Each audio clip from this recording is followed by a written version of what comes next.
Vamos abrir as nossas Bíblias no Evangelho de João, capítulo 20, verso 19. Eu quero agradecer ao reverendo Vinícius, né, pelo convite. É bom estar aqui com a Ana Paula, né, esse casal abençoado que nós tivemos a alegria de conhecer, se tornar amigos, não com todo o tempo que nós gostaríamos de ter para a dedicação a essa amizade, mas na medida do possível, mesmo restrito aos tempos, às limitações de tempo, de agenda, nós conseguimos desenvolver uma amizade abençoadora, né? E eu tenho uma alegria muito grande, uma admiração muito grande, uma alegria de conhecer, uma admiração muito grande pelo reverendo Vinícius, né? Poucas vezes encontrei um coração tão manso, tão generoso, tão pacificador, tão abençoador, né? E é bom quando a gente encontra homens assim, né? Homens que, como a esposa respaldou no dia da ordenação, né? Homem que anda com Deus. Vejo que este que passa sempre por nós é santo, homem de Deus, e realmente um homem de Deus que anda com Deus, que procura cumprir a vontade de Deus para a sua vida. E reencontrar aqui também o Brane, né? O presbítero Brane, é uma alegria, juntamente com a sua família, sua esposa, seu filhinho, é uma alegria muito grande ver os irmãos aqui servindo ao Senhor. E esta igreja, né, que o pastor Carlos Eduardo nos procurou, a proposta, devido à sua enfermidade, sua saúde, a igreja havia uma proposta de fechar, né, de não saber como fazer e tal, e eu falei, não, vamos caminhar, vamos ver se a gente acha alguém, né, e oramos e achamos quem Deus enviou. Deus sempre envia, né, e aqui estamos nessa caminhada, né, um grupo pequeno ainda, tá? Mas a semente, irmãos, é pequenininha, né? Mas faz uma colheita maravilhosa depois que é lançada e germinada. Então, creio no poder da semente, termo usado por Jesus, termo muito usado na Bíblia. Isso aqui é apenas uma sementeira.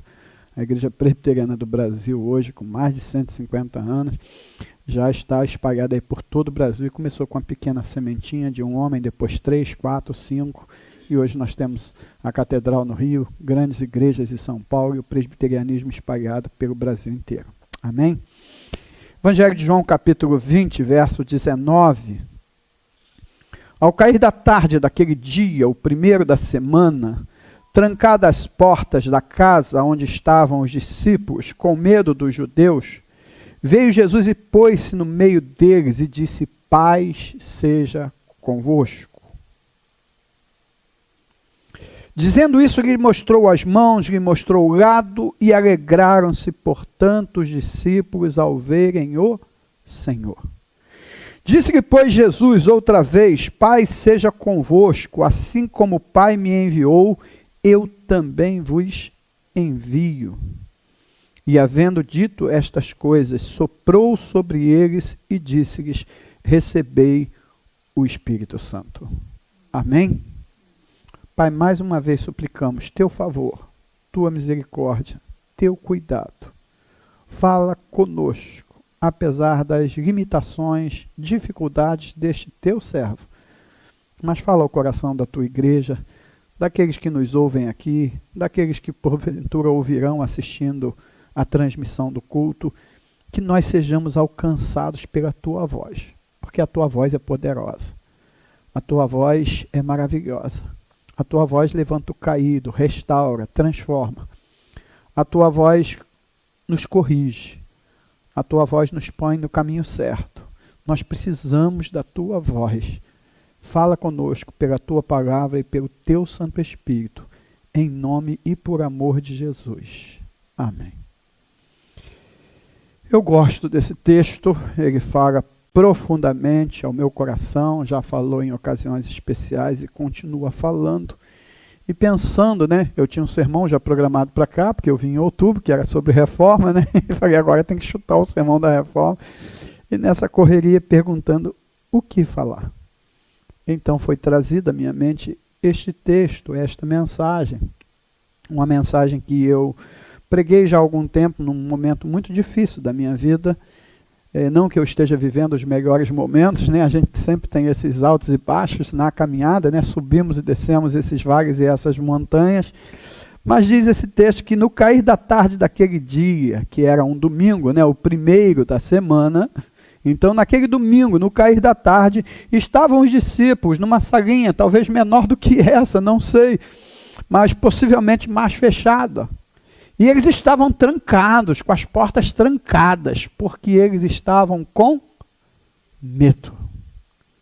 Medo dos judeus, medo de serem mortos, medo de serem feridos, medo de serem perseguidos, medo do que lhes poderia acontecer, medo do presente, medo do futuro. Eles fizeram um alvoroço na cidade, pregando a mensagem de um tal de Jesus. Um Jesus que se mostrava ser o seu rei. Um Jesus onde eles apostaram todas as suas fichas, porque ele se apresentava como o próprio Salvador. Sim, é verdade que ele falou algumas vezes em morte, em ressurreição, mas eles não entenderam tão bem, eles não deixaram aquilo adentrar da forma consciente como deveriam aos corações. E quando as coisas não enraizam, não ficam bem entendidas, não ficam solidificadas, na hora da pressão, na hora da dor, na hora do tormento, elas se esvaem, elas somem e fica na nossa mente aquelas coisas que talvez já nos acompanham, coisas às vezes não tão abençoadoras. E o medo toma conta. E a gente sabe que o medo cresce. Não é a primeira vez que sentiram medo. Outra vez eles sentiram medo, eles entraram no barquinho, esperando uma viagem tranquila, afinal de contas Jesus estava no barco. E de repente acontece um vendaval inesperado. E o vento sopra forte, e eles começam a perceber que o barco não é nada no meio do grande mar, ou do grande lago da Galileia. A noite, a escuridão, a visão difícil, quando a gente vai perdendo a visibilidade das coisas, a gente vai se tornando o medo ainda maior. Geralmente à noite os nossos medos são maiores. A tempestade soprando forte, a estrutura, um barquinho, se tornando pequeno diante de um mar revolto, o mar se levantando, e eles vão à proa do barco pedir socorro enquanto Jesus dormindo, e ele diz, não se te dá que morramos, podes assim dormir, se a cada momento nos vemos já prestes quase a submergir. E aí o coro nos diz que Jesus falou, as ondas atendem ao meu mandar, sossegai, sossegai. Seja o encapeirado do mar, a ira dos homens, o gênio do mal, não podem a naufragar, que leva o Senhor, Rei do céu, da terra e do mar. Todos ouvem o meu mandar. As ondas não podem, nada pode fazer com o Senhor que está no barco. Por que não tendes fé? Mas é o medo. O medo que levou à ousadia de talvez chamar a atenção de Jesus. Tu não te importas conosco? É assim que nos sentimos. E de repente esse Senhor ordena e o vento obedece, o mar se acalma. Que é isso? Quem é este? Diz o discípulo que até o vento e o mar lhe obedecem. E aí eles abraçam esse Jesus, largam suas redes, largam seus empregos, largam seus sonhos, largam tudo para sonhar o sonho dele. E de repente ele é levado como uma ovelha perante os seus tosqueadores. É maltratado, é cuspido, é esbofeteado, é batido, é debochado dele, debocham dele. E ele não faz nada, ele não reage como uma ovelha muda. E de repente ele é colocado numa cruz e ele carrega essa cruz. E ele é levantado entre dois bandidos, criminosos, malfeitores. E ele é morto. A única coisa que ele faz é, Pai, nas tuas mãos eu entrego o meu espírito. Ele morre. A natureza participa da sua morte, escurece. Há todo aquele terremoto, aquelas coisas. E ele é sepultado. Ele é colocado dentro de um túmulo. Como ficou a cabeça daqueles homens? Que abandonaram tudo, que largaram tudo, que apostaram naquele Salvador e agora tudo que eles conseguem é ver o morto na mão dos homens. Eles o negaram, Pedro negou, os outros fugiram, Judas o traiu. O que resta agora? Se perseguiram o cabeça, o Senhor vão perseguir os discípulos. E eles então se trancam, se fecham.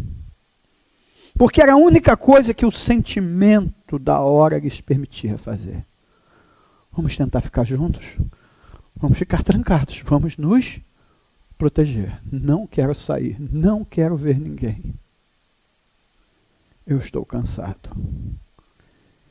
Estavam no domingo, com as portas trancadas, os discípulos com medo. E de repente, sem que ninguém abrisse a porta, Jesus aparece no meio deles e diz a eles algumas palavras. A primeira delas é: paz seja convosco. Como alguém pode ter paz no meio do medo? Como alguém pode ter paz no meio da dor? Como ter paz se tudo se volta contra você?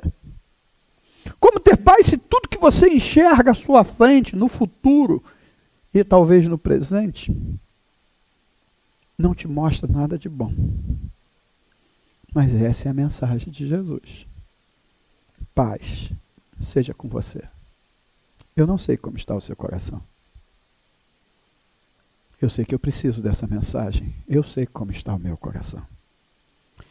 E aí Jesus vem e diz: paz para você. Você está precisando de paz. E só eu posso te dar essa paz. Jesus pôs-se no meio deles. Às vezes a gente passa a ler o texto, mas lê corrido, né? Eu gosto de ler o texto devagar. Eu gosto de escutar o que o texto está dizendo. Eu gosto de ver cada frase, cada palavra. Imagina esta frase: e Jesus pôs-se no meio deles. Uma coisa é eu saber teoricamente, teologicamente, que Jesus está aqui, está em todo lugar, que Jesus sempre está comigo. E outra coisa é eu sentir esta teologia. Outra coisa é eu perceber Jesus me dizendo: fique em paz. Eu estou aqui. Eu estou com você. Eu estou à sua volta. Seu barquinho está balançando. O temporal é mais forte do que você imaginava. As pressões da onda, do vento, dos raios, te fazem estremecer. Os homens lá fora te fazem ter medo. Jesus pôs-se no meio deles. Jesus está aqui nessa salinha. Aqui. Aleluia. Jesus está aqui nessa salinha. Falando para você. Não na tarde, mas na manhã de domingo. Paz seja com você. Jesus está falando com você à tarde, à noite, você que nos assiste pela mídia, que vai ouvir esta mensagem ou ver. Ele está dizendo: eu vim dizer para você, paz. Não importa se quem estiver à sua volta não vai ouvir, porque eu estou tratando com você.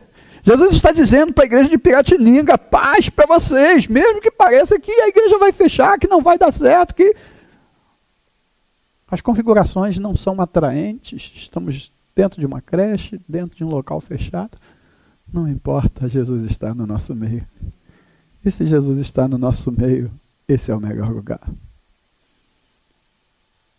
Quando perguntaram a Hamilton: o que vai ser da igreja se você morrer? Ele disse: o Senhor sempre cuidou da sua igreja por todos esses séculos. Ele sabe como cuidar e continuará cuidando. E Hamilton morreu e a igreja presbiteriana do Brasil continuou. Quando perguntaram a Hamilton: o que você vai fazer no Brasil? Aqui na Pensilvânia você tem tantas oportunidades, tantos campos bons. Vinícius, você é um professor universitário. Você vai para uma igrejinha, você pode pegar tantas outras igrejas maiores. Hamilton disse: o lugar mais seguro da terra não é fora do Brasil, apesar de todas as enfermidades. O lugar mais seguro da terra é no centro da vontade de Deus. E é ali que eu quero estar. Se Deus me quer no Brasil, é no Brasil que eu vou estar. E veio. E se entregou e se tornou o fundador, o plantador, o missionário da igreja presbiteriana do Brasil. Porque Jesus estava com ele. Jesus está dizendo, eu estou com você. Perceba isso. Perceba o texto. Deixa o texto falar com você. Que expressão maravilhosa. Maravilhosa. Pôs-se Jesus no meio deles. Tem um homem religioso. Ele sabe tudo, ele é teólogo, ele ensina. Mas de repente a sua filha fica doente. E ele não sabe o que fazer, não tem jeito, não tem resposta, não tem solução. E ele corre para Jesus. E ele encontra Jesus. E de repente as pessoas chegam e dizem, para de perturbar Jesus, de atrapalhar Jesus, porque tua filha morreu. Não tem mais jeito. E Jairo diz, Senhor, socorre-me. E aí o evangelista registra assim, Jesus foi com ele. Jesus foi com ele. Jesus vai com você, Jesus vai comigo. Tudo que a gente precisa é perceber Jesus com a gente. Mas o medo nos rouba essa visão, a tristeza nos rouba essa visão, a decepção, a frustração, a dor, a angústia. Os sentimentos roubam Jesus da gente e às vezes roubam com isso a nossa alegria. Jesus foi com ele. Chegando na casa dele, tinha um monte de gente dando palpite, Jesus colocou todo mundo para fora. E entrou. E ressuscitou a menina. E a pôs de pé e a entregou ao seu pai. Jesus restaura. Jesus levanta da morte. Então ele pode resolver toda e qualquer situação que esteja lhe causando medo. A mensagem dominical, se fosse esse o tema da mensagem, nem eu sei qual é o tema, você pode escolher, viu? A mensagem dominical, a mensagem do Cristo vivo, a mensagem do Cristo ressurreto, a mensagem de Jesus para os seus discípulos, a mensagem desta manhã, deste domingo, de Jesus para você, é paz seja com você. Jesus está dizendo, fora com o medo.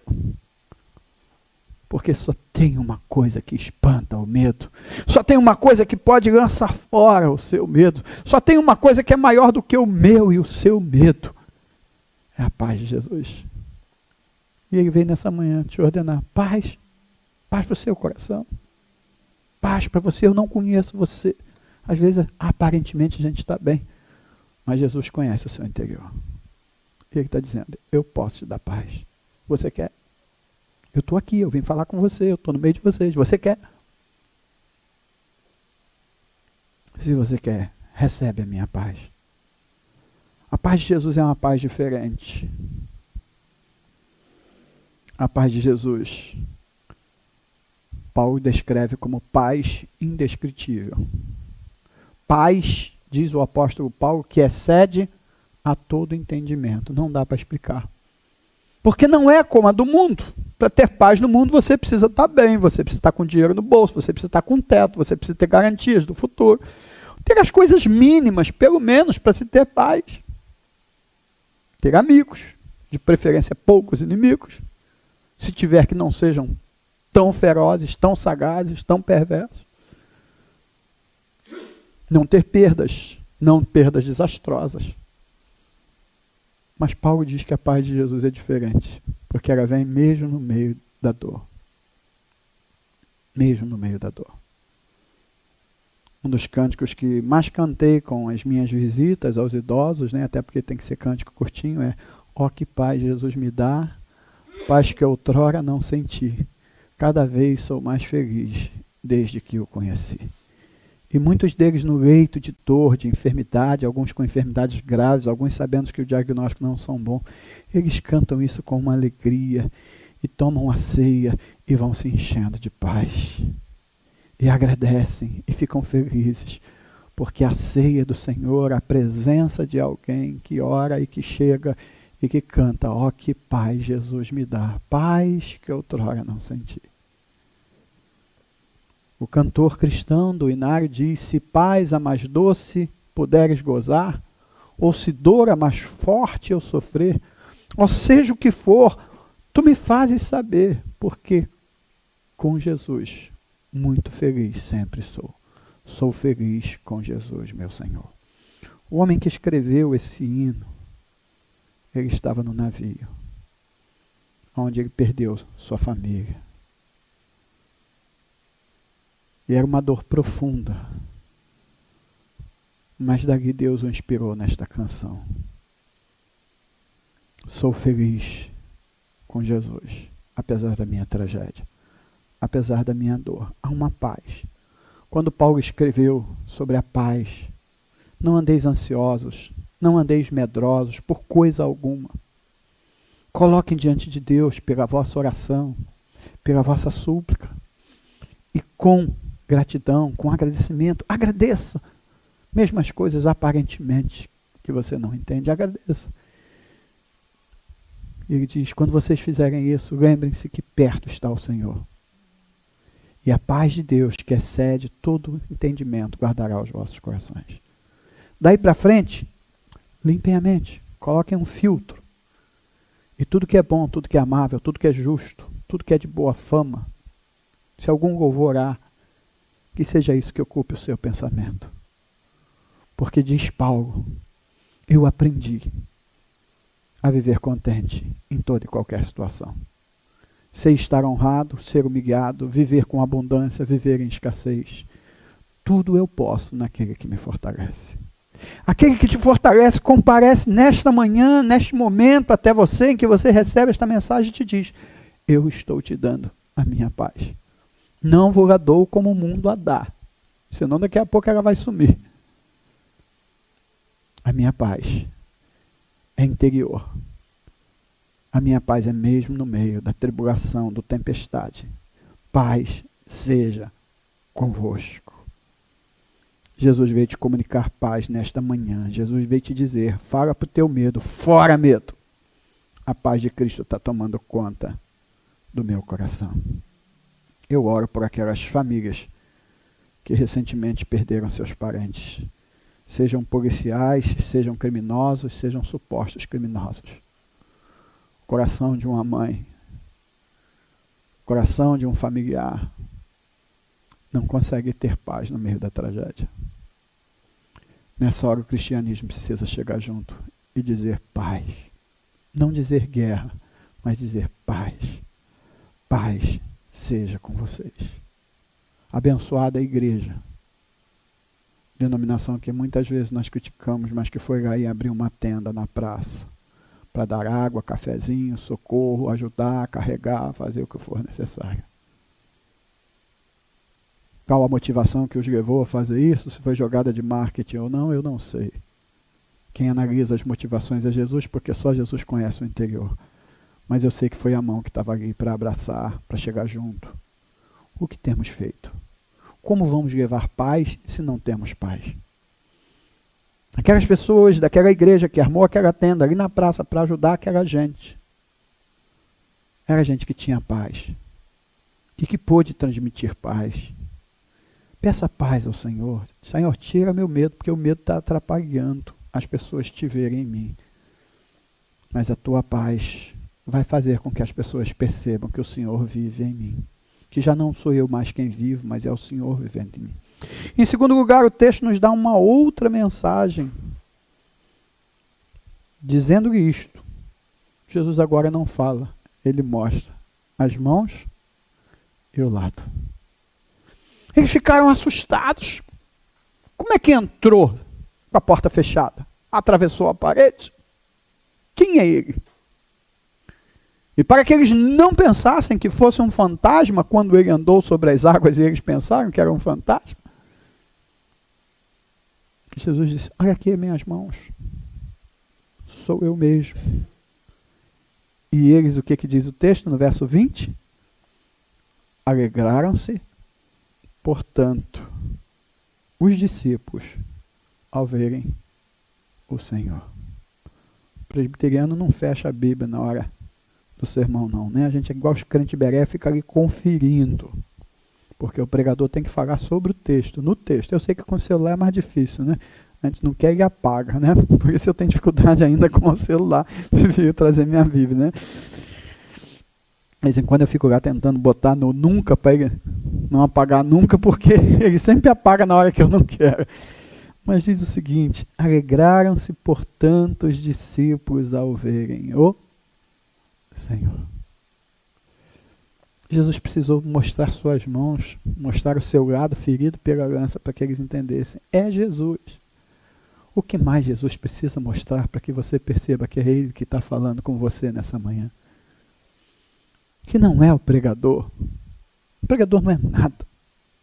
É um instrumento.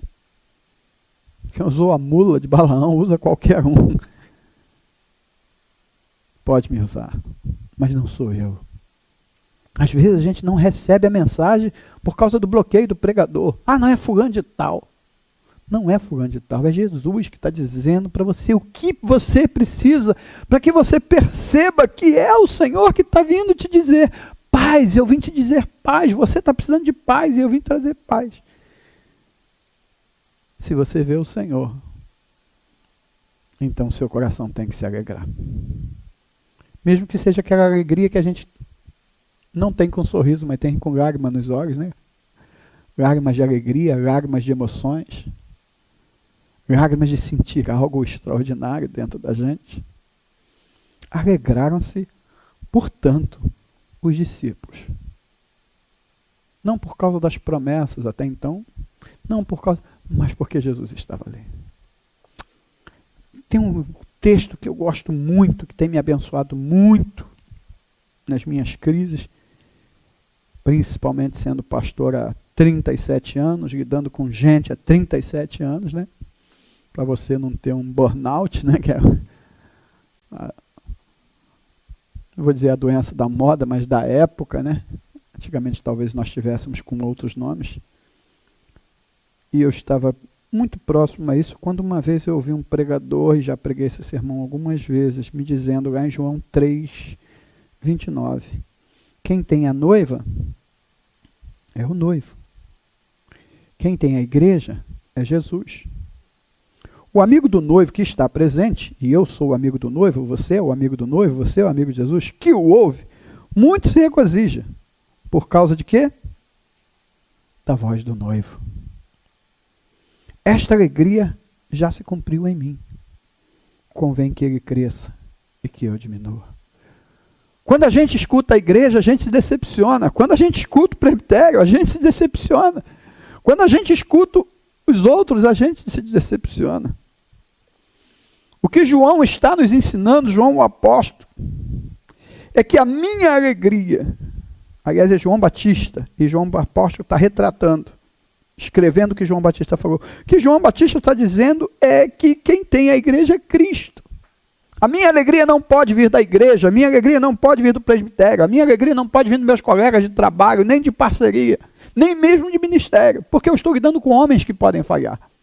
Como eu também posso falhar, já magoei, já decepcionei muita gente. A minha alegria vem de quem? Da voz do noivo. Então restaure sua devocional. Se ela não está sendo suficiente, aumente o tempo da sua devocional. Tente, depois da sua devocional, também viver o dia na presença do Senhor. Faça como diz o hino presbiteriano. Bem de manhã, embora o céu sereno pareça um dia calmo anunciar, vigia e ora, porque um coração pequeno, um temporal pode abrigar. Ao meio-dia, quando os sons da terra abafam mais de Deus a voz de amor, recorre à oração, evita a guerra e goza a paz com o Senhor. Do dia ao fim, após os teus gritares, relembra as bênçãos do celeste amor e conta a Deus prazeres e pesares, depondo em suas mãos a dor. E sem cessar, vigia a todo instante, pois o inimigo ataca sem parar. Só com Jesus em comunhão constante poderemos triunfar. O que o cantor está dizendo? Jesus o tempo todo. Andar com Jesus. Fazer o momento devocional, aquele momento que você se abre, mas ir para o trabalho pensando em Deus. E tentar viver o dia com Deus, com Jesus. Caminhar com Jesus. Alegraram-se ao ver o Senhor. Que você veja pelos olhos da fé nessa manhã, Jesus falando com você. Paz. Alegria. Alegria para o seu coração. Eu estou aqui. Às vezes a gente está triste, né? Era sozinho em casa e tal. Aí chega alguém querido, não esperado, se é surpresa então, né? Ficar em casa agora é o neto, né? Se o neto vier chegar, o neto chega pelo telefone, ele já muda o ambiente todo. O filho também alegra, mas o neto hoje Que coisa boa quando chega alguém que amamos, e você percebe que ele está perto, que você pode abraçar, que você pode desabafar, que você pode conversar. Jesus está dizendo, alegre-se comigo. Em terceiro lugar, disse Jesus outra vez, diz o verso 21, Pai seja convosco. Vamos ler juntos o restante?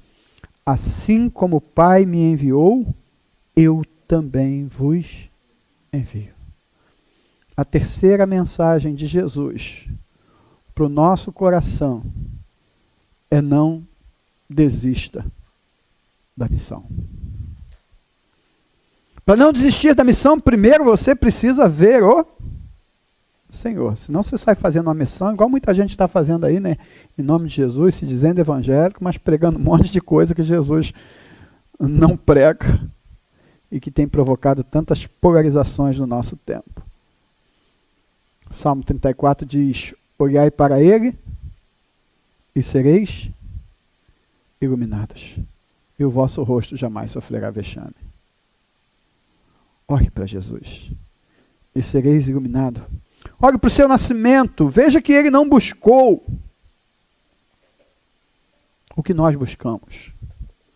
Ter que aparentar para os homens, ter que aparentar para o mundo, ter que ter pompa, ter que ser filmado, fotografado, ter que ter likes.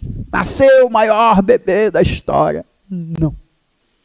Ele nasce numa manjedoura, podendo nascer num palácio. Ele nasce no meio da natureza, ao relento, podendo nascer dentro de um hospital da época. O Filho de Deus escolhe nascer entre os simples.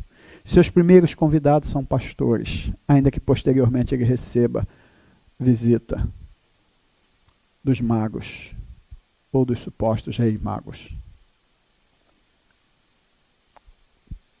Do menor ao maior, todos são bem-vindos. Mas a sua opção foi pelo menor. Os pastores que ali estavam. Que era gente simples que ali estava. E aí você olha para a vida dele, foi uma vida simples. E aí você olha para o seu ministério, é um ministério simples. Esteve em palácios, esteve no meio dos ricos, mas esteve muito mais vezes entre os pobres. Buscou um caminho diferente do que o cristianismo de hoje busca. Vamos olhar para ele. Vamos sentir paz, alegria nas coisas pequenas. Vamos pegar um lanche de um menino, vamos dividi-lo e vamos transformá-lo, e vamos abençoá-lo, e vamos alimentar a muitos que queiram ser alimentados. Vamos entender que Deus faz grandes coisas com pequenas coisas. Não importa o tamanho da nossa igreja. As pessoas querem ir para uma igreja que seja grande. As pessoas querem ir para uma igreja, essa igreja não está mais atendendo às necessidades da minha família. Então vai trabalhar nela para que um dia ela atenda, porque ela não chegou, a outra não chegou ao tamanho que chegou se alguém não tivesse investido. Larga de ser alguém que suga e vai ser alguém que abençoa, que contribui, e amanhã você possa dizer, eu fiz parte dessa história. Porque Jesus me abençoou. Olhe para ele, olhe para a sua morte, olhe para o seu sofrimento. Será que o que você está sofrendo é maior do que o que Cristo sofreu? Há um livro que eu gosto, de Max Lucado, que diz por que ele escolheu os cravos.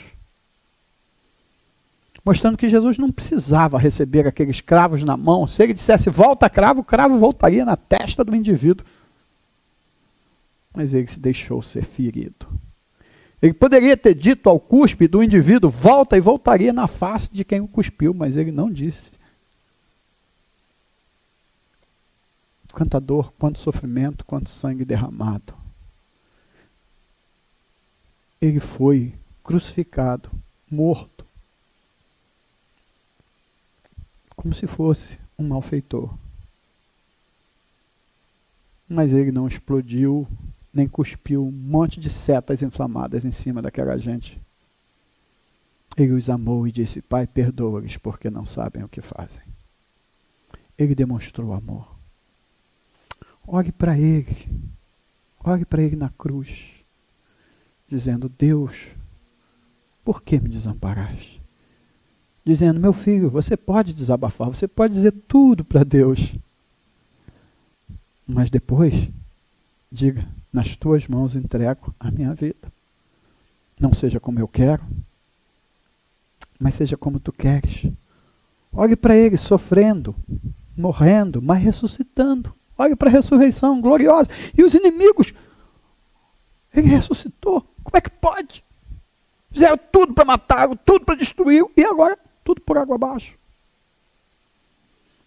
A morte não conseguiu reter o autor da minha vida, diz a canção de Sérgio Lopes. Cristo ressurgiu e nos deu prazer, alegria. Hoje nós podemos adorá-lo. Jesus está pedindo, olha para mim, meu filho, me veja ressurreto, me veja vivo. Hoje é domingo, dia de ressurreição. Tire esse ar de funeral e coloque um ar de alegria, porque eu estou aqui com você. Alegre-se na minha presença. Os discípulos estavam trancados com medo dos judeus, mas quando viram Jesus, eles se alegraram. Eles se encheram de fé. E eles perseveravam, então, na missão. Em quarto lugar, Jesus diz, assim como o Pai me enviou, eu também vos envio. Assim como o Pai me enviou. Vamos botar no singular. Eu também te envio. Para você entender que é Jesus falando com você. Como é que o Pai enviou Jesus? Ele o enviou de uma forma simples, mas ao mesmo tempo extraordinária. Quem o recebe são homens simples, mas quem anuncia é um coral celestial de anjos. Imagina, se a gente se empolga com um coral de homens, imagina um coral de anjos. Tinha uma milícia celestial, mais de 1000 cantando. Se 100 pessoas nos impressionam, um coral de 1000 cantando no céu. É assim que Jesus é anunciado. É a glória e o simples andando junto, a grandeza revestida de pequenez. É assim que Jesus nos envia, na simplicidade, ao mesmo tempo faz coisas gloriosas. Como aquela semente de mostarda que é lançada no chão, mas que vira uma árvore enorme e os passarinhos e um monte de aves vêm se abrigar e encontrar acolhimento. Deus quer fazer de você como Jesus. Assim como o Pai me enviou, Jesus diz, eu também envio vocês. O Pai o enviou para amar. E você não tem como resistir, você quer resistir a não amar, porque os homens não merecem ser amados. Mas Jesus está dizendo, eu enviei você para amar e você não vai ser feliz se você não amar. Você não vai ser feliz se você não perdoar. Ao contrário, você vai se fechando, você vai recrudescendo. Jesus diz, assim como o Pai me enviou e assim como eu vos amei, assim como o Pai me amou, eu também vos amei, e é assim que eu vos envio, para que vocês amem uns aos outros. Jesus veio para amar, para resgatar, para restaurar. Essa foi a sua missão. Ele resume em uma frase, o Filho do Homem veio buscar e salvar o perdido. Essa é a nossa missão. Não é estar perante os holofotes. Não é buscar os cliques. Ainda que não venhamos a negá-los. Elias estava escondido e de vez em quando aparecia perante o rei, diante dos holofotes. Enfrentava o rei, falava o que tinha que falar, dava a sua mensagem, não fugiu dos holofotes. Tem gente que foge dos holofotes para se parecer humilde. E tem gente que só vive em busca dos holofotes, achando que vai ser glorioso porque está diante dos holofotes. Não. Compreenda a missão de Jesus. Tem que estar no palácio, vamos para os palácios. Vamos dizer a palavra de Deus, porque no palácio também tem perdido, também precisa de salvação. Temos que ir ao campo, vamos ao campo, porque lá também precisa de salvação. Essa é a sua missão, aonde Deus te enviou, no condomínio ou na comunidade. Num consultório médico, como médico ou como atendente.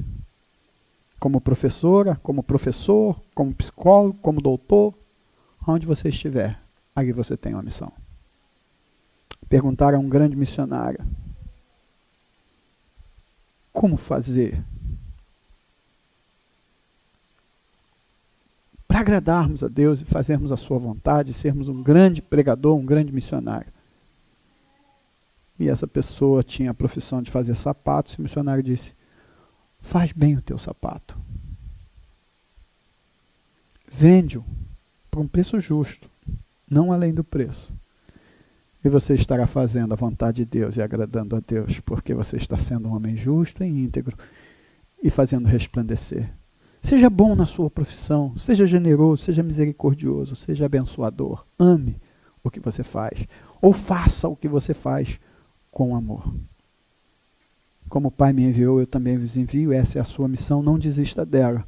Às vezes, o cumprimento da missão, nós somos feridos, somos machucados, somos amedrontados, somos ameaçados. Às vezes, na nossa missão, nós somos encurralados.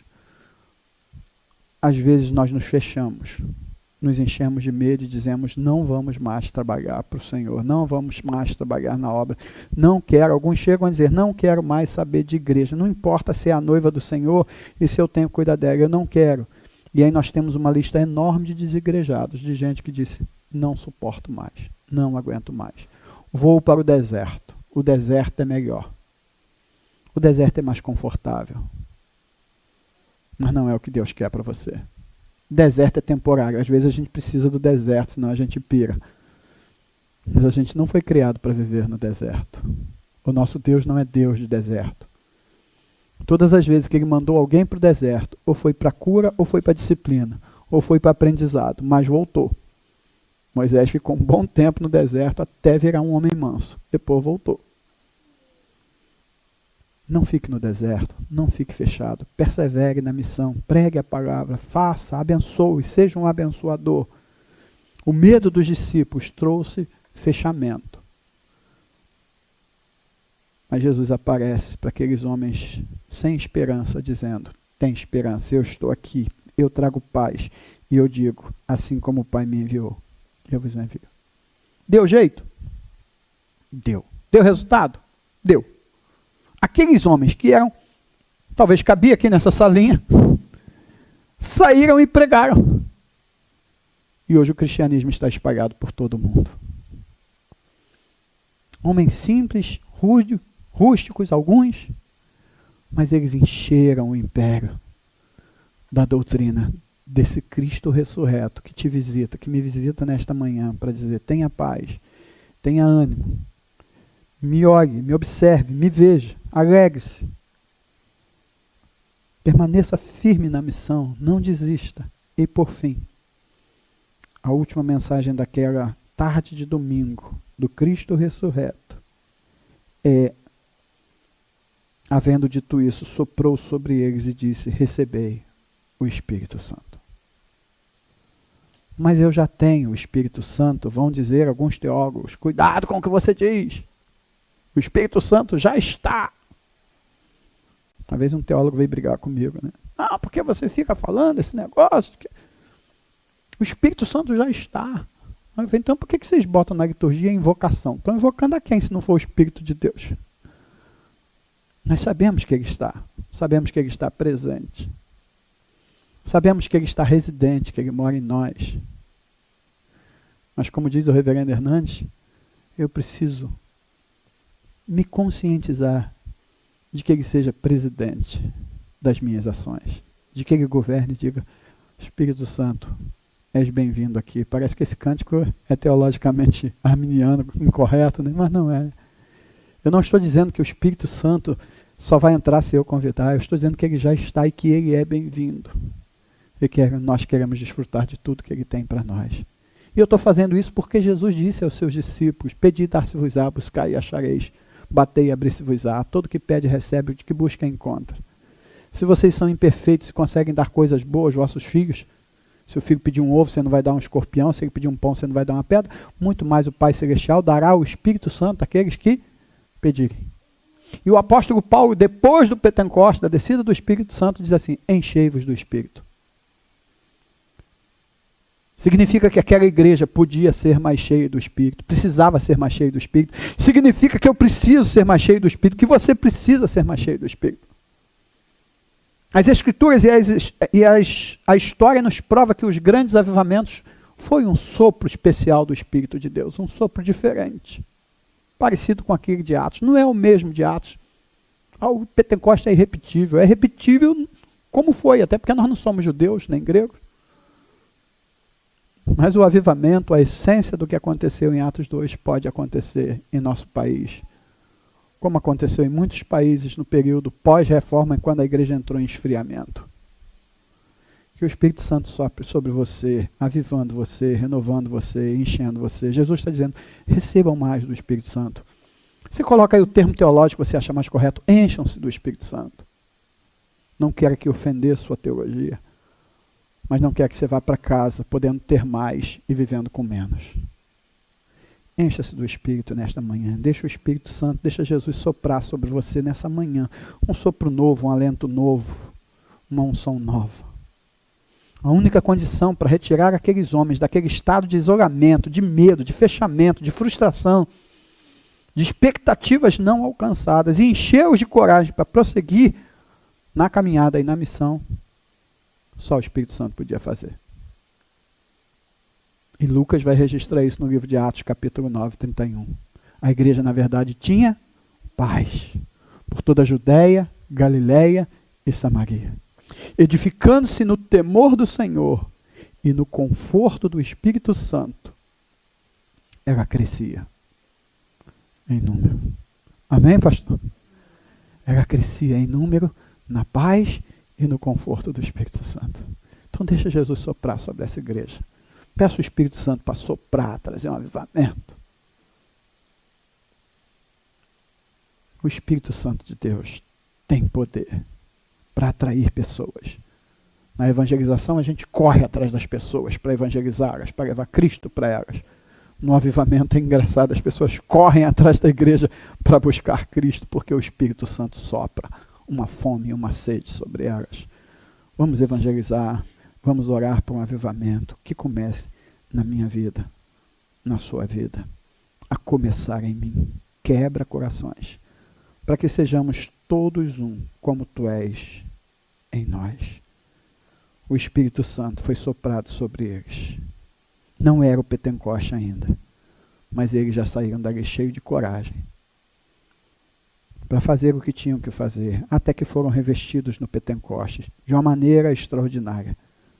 O Espírito Santo está aqui hoje para encher você de paz, de alegria, de perseverança para cumprimento da missão e para você andar dentro da vontade de Deus. Curve sua cabeça, feche seus olhos.